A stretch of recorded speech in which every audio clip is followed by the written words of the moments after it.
ជាវីដេអូចុងក្រោយនៃ vlog របស់យើងទៅកពតហើយឥឡូវនេះយើងកំពុងតែធ្វើដំណើរចេញពីចកាអាមេរិកហើយក៏ទៅហោឡែងគេងតែចិត្តស្ដីអ្នកគ្នាពេលទៅដល់ឡែងគេងនេះខ្ញុំភ្លេចថតឲ្យឆឹងដោយសារតែអីវ៉ាន់កតាផងកាបូផងរបស់ម៉ាក់ផងថងកញ្ចប់ចាមានដៃកាន់កាមេរ៉ាអញ្ចឹងក៏ភ្លេចថតឲ្យឆឹងទៅអញ្ចឹងបន្ទាប់ពីយើងងូតទឹកសម្រាប់អីធ្វើខ្លួននៅនោះហើយឥឡូវនេះយើងកំពុងតែធ្វើដំណើរទៅ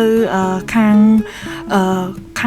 ម្ដុំកន្លែងកពតអ្នកនរគ្នានឹងឯងកន្លែង Starbucks អីហ៎កន្លែងសេះសមុទ្រហ្នឹងទឹកបងដំបងខ្ញុំចង់មកពេលយើងល្ងាចបន្តិចដោយសារម៉ាក់គាត់ចង់មកលេងកន្លែងសេះសមុទ្រអីចឹងណា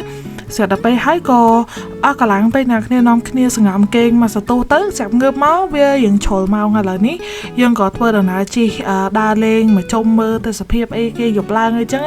ខានទៅកពតម៉ាក់គាត់ខានទៅយូរគាត់ទៅដល់ឃើញរៀងខ្លាចភ្នែកដែរពេលយប់អីមានមនុស្សម្នាច្រើនហ្មងអ្នកគ្នាមានហាងអីគេបើកច្រើនអីចឹងហើយនេះអត់បានថតទេពេលទៅដល់ហ្នឹងក៏ចូលញ៉ាំសាច់អាំងតិចតួចហើយរៀងល្ងុយគេងអ្នកគ្នាហ្នឹងឥឡូវនេះកំពុងតែដើរមកកន្លែងគេវិញហើយលោកដូចអ្នកគ្នាបានឃើញខ្ញុំចឹងទៅថាវ៉ាវ៉ាន់ហ្នឹងមិនដឹងជាស្អីខ្លះទេមានបិជើងផងមានអីផងកបោផងអីផងហើយកាន់កាមេរ៉ាហ្នឹងគឺវេមវ៉ាំកវីកបត់ខ្លាំងមែនតើថាមានបានផាត់មុខផាត់អីទេព្រោះយើងគិតថាយប់ហើយយើងទៅតាមមួយផ្លែដែរអញ្ចឹងហើយចាក់ស្ដែងខ្ញុំគឺគុំជាងគេគឺគុំហែលទឹកនៅកន្លែងនៃខ្ញុំគេហ្នឹងប៉ុន្តែចាក់ស្ដែងអត់បានហែលអីទេអ្នកនរគ្នាដោយសារតែអាងទឹកវារៀងទូចពេកហើយក្មេងៗទៅថ្ងៃដែលខ្ញុំទៅនោះរៀងច្រើនទៅលេងទឹករៀងវល់ខ្ញុំក៏ខ្ជិលចូលទៅហើយកាត់មកពេលព្រឹកនេះគឺទីបំផុតបានជូនអ្នកម្ដាយមកខាងសេះសមុទ្រព្រោះក៏អាចដែរឃើញទេអញ្ចឹងយើងក៏បានថតរូបជួតជាងថតរូបនៅនឹងថតបានប្រហែលប៉ុសអីហើយអញ្ចឹងហើយពេលដែលកំពុងថតរូបហ្នឹងអ្នកម្ដាយខ្ញុំជាមួយនឹងបងស្រីមានជាការបន្ទោសរាយសប្បាយអមានជាការខឹងគ្នាងក់ងល់ក្មេងតូចហ្នឹងហើយឥឡូវនេះបងស្រីខ្ញុំគាត់នៅចាំយករូបថតព្រោះព្រិនរូបហ្នឹងមិនដឹងជឿធ្វើស្អីគឺព្រិនយូរខ្លាំងមែនតើអ្នកគ្នាចង់កន្លះម៉ោងតែមកគាត់ព្រិនហើយដល់ពេលម៉ាក់ខ្ញុំកំពុងតែងក់ងល់ហ្នឹងខ្ញុំក៏ថាសង្ស័យគាត់ក្មេងតូចដោយសារគាត់អត់តបានហូបកាហ្វេឥឡូវហ្នឹងក៏ប្រពោះគាត់មកខាងហាងកាហ្វេមុនដំបូងថាងរកចូល Starbucks អីចឹងស្រាប់គាត់ទៅប្រហែលជាគាត់អត់សូវចំណូលទេហ្នឹងហើយក៏ប្រពោះគាត់ទៅខាងធូបវិញដោយសារខ្ញុំឃើញធូបនៅនេះចឹងហ្នឹងហើយក៏បន្តមកក៏ដើរមកខាងហាងធូបនេះគឺស្អាតខ្លាំងណាស់គេតុបតែង decorate មកបែប version កពតអីខ្ជូតណាស់គេហើយយើងនៅពេញដែរបានមកចឹងបន្តពីទិញកាហ្វេអីហើយចាគឺកាត់វឹបមកមួយសាទៀតខ្ញុំមកកន្លែងនេះខ្ញុំមិនដឹងថាកន្លែងហ្នឹងគេហៅកន្លែងគេជីរអណាគឺដូចជាដងទេមិនដងទេអានេះគេហៅស្អីខ្ញុំភ្លេចឈ្មោះបាត់ហើយហ្នឹងហើយយើងចូលមកខាងនេះមកអង្គុយសម្រាប់គឺថាខ្ញុំទៅកពតអ្នកនរគ្នាកាហ្វេមួយកែវចង់មួយកែវកាហ្វេមួយថ្ងៃចង់4កែវដោយសារតែនៅកពតគឺសបោហាងកាហ្វេខ្លាំងមែនតើបើនៅកំពង់សោមវិញមកកាហ្វេផឹកអត់បានមកដឹងមិនហ្នឹងហើយឥឡូវនេះបន្ទាប់ពី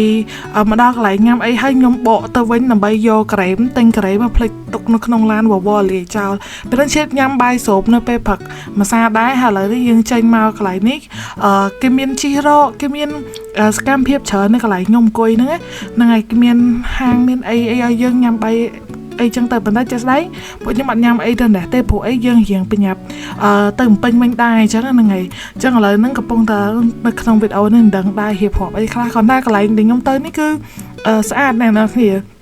គេរៀបចំយ៉ាងស្អាតជាងមុនខ្ញុំមកឆ្នាំមុនដូចជាអត់សូវដេក័រចេះពេកគេដល់មកឆ្នាំនេះវារៀងប្លែកគេរៀបចំបានស្អាតល្អណាស់អ្នកឃើញកន្លែងគេអង្គុយគេមាន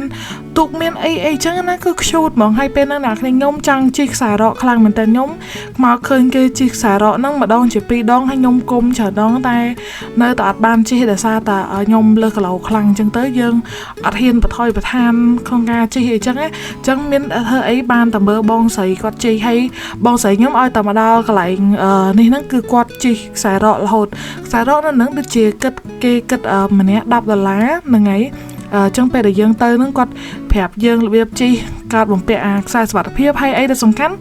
ខ្ញុំទៅឆ្នាំមុនមិត្តភក្តិខ្ញុំជិះដូចជាជិះទៅហើយគាត់ត្រូវមានទុកជូនមកវិញតែលើកនេះអត់អីទេគេធ្វើខ្សែរ៉កហ្នឹង2ខ្សែអ្នកគ្នាអញ្ចឹងលយហ្មងពេលអ្នកគ្នាជិះទៅហើយយើងអាចជិះមកវិញអញ្ចឹងយើងជិះបាន2ដងអញ្ចឹងវាសប្បាយដែរហើយបងស្រីខ្ញុំជិះប៉ុណ្ណឹងហើយនៅអត់តអស់ចិត្តទៀតអត់តអស់ចិត្តទៀតដែរគាត់ចង់ជិះមួយសាទៀតតែម៉ាក់ខ្ញុំថាចេះអូយបានហើយគ្រាន់តែឃើញជិះតែប៉ុណ្្នឹងម៉ាក់ខ្ញុំរៀងចង់ស្រាវផើតពោះដែរក៏មើលខ្សែមើលទៅដូចវាទួយកាប់ខ្សែកាបគេខ្សែលួសគេមុំហ្នឹងអស់គ្នាមិនលេងហ្នឹងហើយអញ្ចឹងខ្ញុំអត់មានបានជិះអីទេបានតែថតឲ្យគាត់ពីឆ្ងាយអញ្ចឹងទៅព្រោះ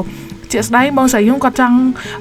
ពេលជិះហ្នឹងគាត់ចង់ថតដែរអញ្ចឹងតែបែរខ្ញុំថាអត់ទេថតស្អីវវហ្នឹងទូរស័ព្ទធ្លាក់ចូលទឹកបាត់ហ្នឹងគឺអំបិលគឺថាទូរស័ព្ទហ្នឹងហ៊ានតែធ្លាក់ចូលទឹកគឺមានតែបោះចោលហ្មងអ្នកគ្នាមានតែរកអីទៅណាឃើញទេអញ្ចឹងបន្ទាប់ពីយើងនៅថតរូបថតអីនៅហ្នឹងអង្គុយ